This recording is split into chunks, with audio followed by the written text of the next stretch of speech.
Tá vendo? Não é monarquia, mas virei rei rapidinho. Vamos lá, balança aqui que eu quero ver. O Sport, o Guarani vence e permanece na Série B do Brasileiro. A Ponte empata com o Náutico e perde a chance de ser vice-campeã. Só um pontinho falta, hein? Só um pontinho falta pro Corinthians fazer a festa. Aliás, o Corinthians foi quase campeão ontem, quase. Vamos lá, vamos começar falando aqui das coisas do nosso futebol. Depois de muito sofrimento, finalmente a torcida do Guarani pôde soltar o grito de permanência na Série B do Campeonato Brasileiro. 2-0 em cima do Goiás, balança aqui que eu quero ver. Um clima de apreensão nas arquibancadas do Brinco de Ouro. Bastaria um empate para o torcedor bugrino ter um gostinho de alegria nesse final de ano. Os jogadores entram em campo determinados. Aliás, esta foi a marca registrada do Bugre nesta Série B. Sem receber salários há quase 5 meses, os jogadores do Guarani apostaram na superação. E foi com ela que o time de Campinas chegou na última rodada, dependendo apenas dele para permanecer. Começo de jogo e a pressão dos donos da casa. O gol não demora a sair. Felipe faz o Brinco de Ouro respirar aliviado. Com a vantagem, o Guarani se tranquilizou. Desperdiçou algumas oportunidades, é verdade. Mas o 1-0 era necessário para a manutenção na Série B. Segundo tempo e o clima de fim de festa predominava. Toques de lado deixaram a partida monótona. E para espantar qualquer possibilidade de zebra, Marcelo Macedo fez o segundo e fechou a conta. Jogadores do Guarani, 10 pela superação e 2-0 no placar. Primeiro, a hombridade desses rapazes, tá? É um exemplo para muita gente.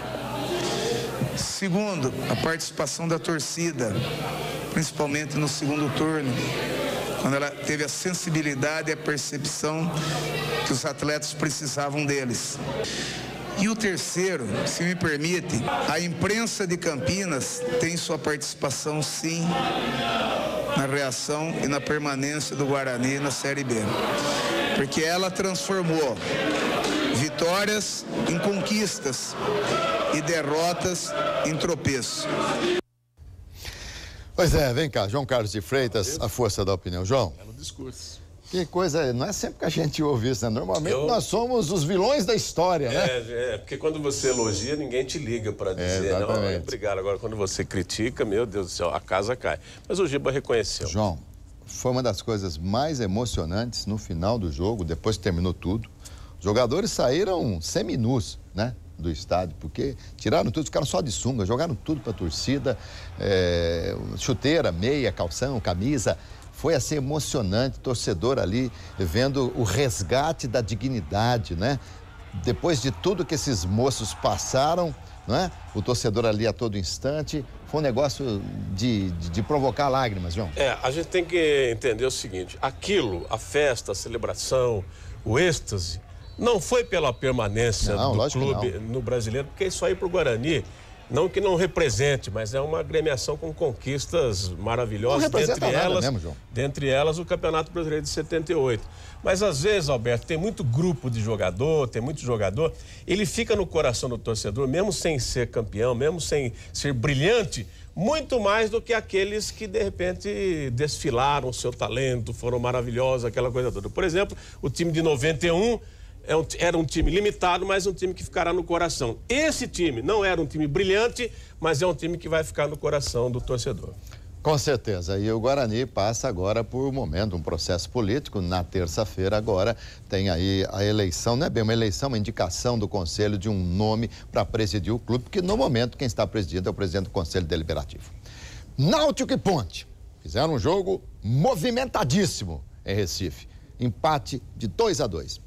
Não deu para a Ponte Preta ser vice. Vamos lá. A Ponte Preta mostrou que estava afim do segundo posto. Abriu o marcador com o Ricardo Jesus de cabeça, 1-0. O Náutico empatou também pelo alto com Marlon. Lennon no segundo tempo colocou o Timbu na frente, 2-1. Nos acréscimos a Macaca deixou tudo igual. Gerson esperto, atento no rebote, 2-2. E o segundo lugar para os pernambucanos.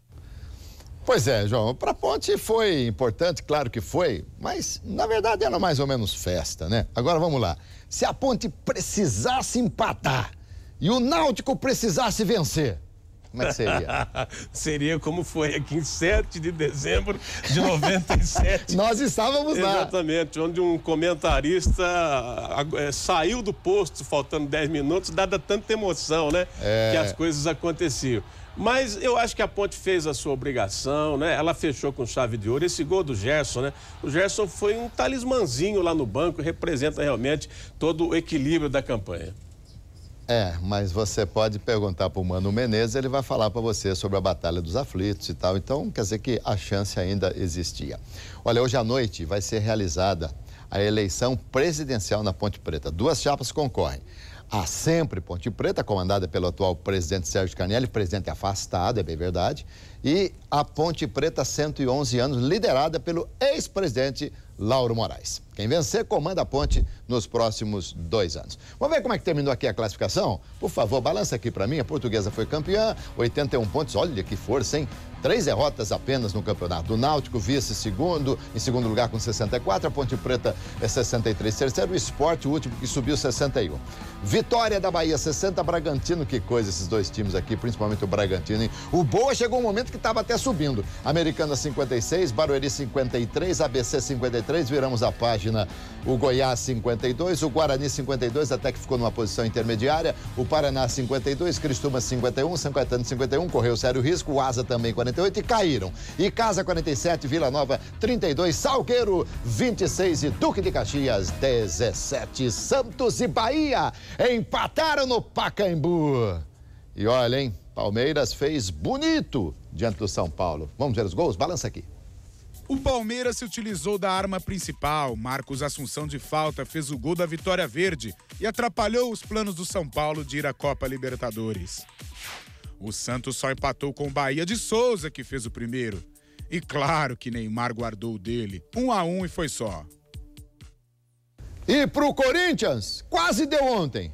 Mas acho que dá no domingo. Vamos ver. O torcedor corintiano viajou a Florianópolis sonhando com a conquista do título nesse fim de semana. Arquibancadas lotadas, clima de final de campeonato. O jogo começou equilibrado e deixou o torcedor apreensivo. Ansioso para sair o gol. No segundo tempo, o Corinthians voltou mais forte. Depois de uma jogada individual, Alex cruzou na medida e Liedson fez de cabeça. Parecia o gol do título, já que o Vasco, adversário direto na disputa, empatava com o Fluminense. O torcedor ficou na expectativa, acompanhando as notícias que vinham do Rio de Janeiro. A festa só não foi completa porque o Vasco venceu o Fluminense no Rio de Janeiro e transferiu a decisão para a última rodada. Com a vitória sobre o Figueirense, o Corinthians manteve a confiança da torcida. E a gente vai ser campeão em casa, né?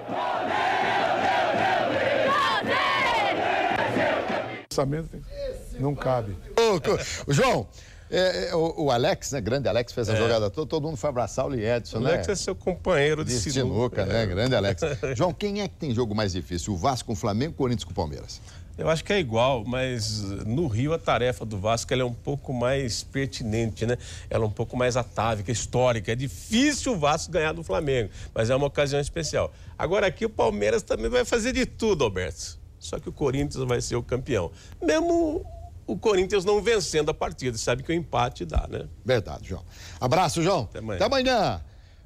Deixa eu chamar aqui meu amigo Elton Pimenta. Ô, Elton, 2 coisas. Primeiro, acho que a CBF acertou, né? Só clássico no final, ninguém pode entregar jogo. E segundo, se tiver que ser campeão, tem que ser em casa, não, Elton? Ah, com certeza, mas vai ser duro, hein? Né? Ainda bem que o Flamengo precisa do empatezinho para se garantir na Libertadores, sem correr risco nenhum. Empate lá já resolve. Não, um empate lá, um empate aqui. Um dos 2 empates já dá o título ao Corinthians. Verdade. O Corinthians só perde se perder e o Vasco ganhar. Apesar do Corinthians não ter um grande time, tá, mas ele foi muito regular o campeonato inteiro, né? Foi o time que mais ficou em primeiro lugar. Verdade. Então, acho que tá mais ou menos merecido. Você lembra que você falou que deu 5 resultados? 5 resultados foram beneficiar o Botafogo naquele ano. Foi, E 78. Você falou da Ponte. Que boa, quem, Elton? Os dois ajudaram a Ponte, hein, rapaz? Pois é, imaginar que o Bragantino fosse perder pro Asa dentro de casa. Você já viu? Não é? Que coisa, hein? Que o São Caetano fosse ganhar do Vitória lá em Salvador. Como dizia meu velho e querido pai, impossível é Deus pecar, viu? O resto pode acontecer tudo. Qualquer coisa. Um abraço, Alberto. Um abraço, João. Mais. Tchau, tchau.